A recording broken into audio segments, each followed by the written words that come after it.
Inferno is a story of contradictions. There's an evil alter ego of one of the main characters from a fascist parallel Earth walking around with a freaking eye patch, and yet this story for the most part doesn't feel at all camp or cliche. On the contrary, this is probably about as real as Doctor Who has ever felt.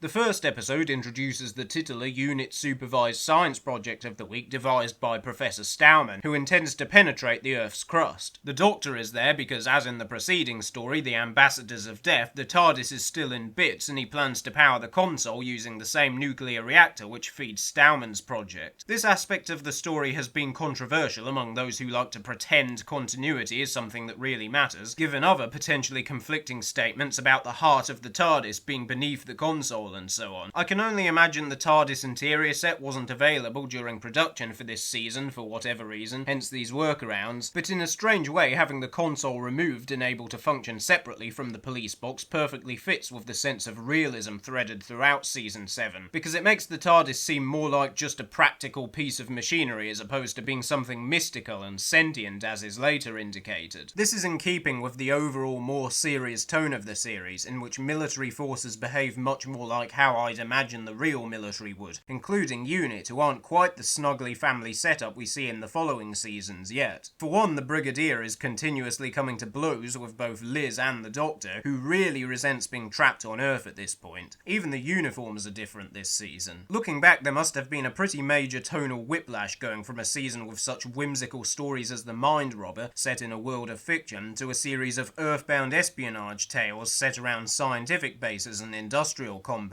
And I get that it's not for everyone. If you watch the show for escapism, this particular brand of more grounded Who may not be to your taste, but as pure examples of quality storytelling, Season 7 undeniably has some of the strongest scripts in the show, and Inferno is no exception. Key to sustaining tension in the early episodes before the parallel Earth is introduced is the eerie score, mixed in with the sound of the drilling which whirs away continuously in the background. It's subtle yet effective, but the stakes really pick up once the Doctor gets flung into the alternate universe, where he is almost immediately greeted by a barrage of bullets, establishing straight away what kind of a hostile reality this is. And to anyone who might suggest the car chase stuff is all just padding, it gives that much more weight to all the subsequent threats made on the Doctor's life, as we know these guys aren't fooling around. Don't get me wrong though, there is padding in this story, but we'll get onto that later. Another criticism I've heard is that the alter egos are not consistent. For instance, the brigade leader is full on evil, while Greg Sutton is basically identical in both worlds. However, this makes perfect sense given Sutton's rebellious anti-authoritarian nature which is established in the first two episodes. The Brigadier, on the other hand, is very much more an authority figure, so it's not too much of a stretch to imagine how he might have taken a different path in this universe. Same with Liz, though her scientific curiosity still comes across. Once the disaster begins to unfold, the apocalyptic repercussions are pretty well realised for a 70s BBC budget, and I don't just mean the stock volcano footage. Those camera filters and sweaty actors being thrown off their feet by earth tremors, coupled with the constant rumble of explosions, really help to sell the fact that the world is literally going up in flames. Admittedly, it's around this point the story could probably lose an episode or two, as much of the stuff after Penetration Zero is just the characters fighting off the fully transformed Primords, which don't look nearly as effective as the more subtle use of prosthetics initially utilised, intercut with scenes from the other universe which mostly don't serve any narrative function either. There's one particular scene from episode 6 where Sutton visits Liz at the Doctor's hut, which can be skipped entirely without affecting the plot in any way whatsoever. Script editor Terence Dix seems to openly acknowledge the redundancy of these scenes, since several of them are notably absent from his novelisation of the serial. The amount of padding is another characteristic element of Season 7, with the same budget constraints that saw the Doctor being exiled to Earth also resulting in stories being stretched out over 7 episodes to save on things like set design. While it may not make for efficient storytelling, in a strange way I think the length again all adds to the sense of realism. And in the case of Inferno, the episode 6 cliffhanger makes the padding all worthwhile. Seeing versions of the characters we have grown to care for about to die horrible deaths as a wall of lava rolls toward them, while the Doctor is powerless to do anything, has got to be a contender for one of the darkest, most high-stakes moments in the entire show. I love how the console dematerializing is never actually shown. The next episode just cuts to the Doctor lying unconscious Tardis back in his own universe, reinforcing the idea of his experience being a nightmare, at least metaphorically speaking, a hellish premonition of what will happen if the Earth's crust is breached. And we get to see how it has affected the Doctor too. While he does take issue with the drilling in the early episodes, it is mostly out of a petty rivalry with Staumann, and he doesn't appear to take the danger too seriously, compared to later on when he's deliriously smashing up equipment in the central control room. If there's one criticism to be made of the finale, it's the Doctor's lack of agency. Sure, he fixes the computer and ultimately stops the drilling, but it's Staumann's transformation that convinces everyone, something outside of his control. After all of the fuss about him needing to get back to his own reality in order to convince them to stop the drilling, it's a tad anticlimactic having that part basically done for him. Once again, we end on another example of the realism in Season 7, as there's none of that 1 second left on the countdown bullcrap with Inferno. The Doctor actually stops the drilling with a full half a minute left to spare, close enough to be on the brink of disaster while still being believable that this is the real world. A piece of media need not be perfect to get a high rating from me, if the good parts stand out enough. Inferno may be padded out and repetitive at times, but it seems that every negative point is immediately followed up by something that redeems it, and those moments definitely stand out in what is a unique era for Doctor Who.